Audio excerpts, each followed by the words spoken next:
সকালবেলা 7:30টার ভিতরে লাইনে দাঁড়িয়ে সারিবদ্ধভাবে একটা ব্যালট পেপার হাতে নিয়ে গোপন কক্ষে আমি আমার পছন্দের প্রতীকে সিল মারবো, যেটা কেউ দেখবে না। জাতীয় সংসদ নির্বাচনে রাজবাড়ী জেলার 2টি আসনেই বড় জয় পেয়েছে বিএনপি। গতকাল 12 ফেব্রুয়ারি মধ্যরাতে জেলা রিটার্নিং অফিসার সুলতানা আক্তার বেসরকারিভাবে এই ফলাফল ঘোষণা করেছেন। তবে সবচেয়ে বেশি আলোচনার জন্ম দিয়েছে রাজবাড়ী 2 আসন, যেখানে বিপুল ভোটের ব্যবধানে বিজয়ী হয়েছেন বিএনপির মনোনীত প্রার্থী হারুনুর রশিদ।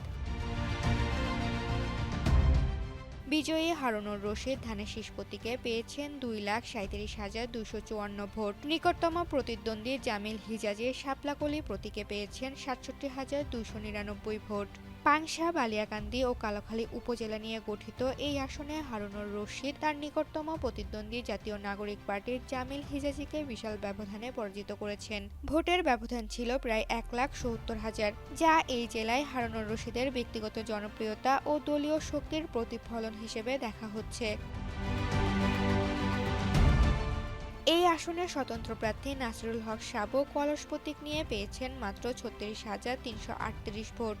2 আসনেই জয়লাভের পর সমর্থকদের উল্লাসে মুখর রাজবাড়ী। রিটার্নিং অফিসার ও জেলা প্রশাসক সুলতানা আক্তার ফলাফল ঘোষণার পর থেকেই বিজয়ী প্রার্থীদের শুভেচ্ছা জানাচ্ছেন স্থানীয় নেতাকর্মীরা। বিশেষ করে হারুনুর রশিদের এই বিশাল জয়কে এলাকার সাধারণ মানুষের আস্থার প্রতিফলন বলে দাবি করছেন তার সমর্থকরা।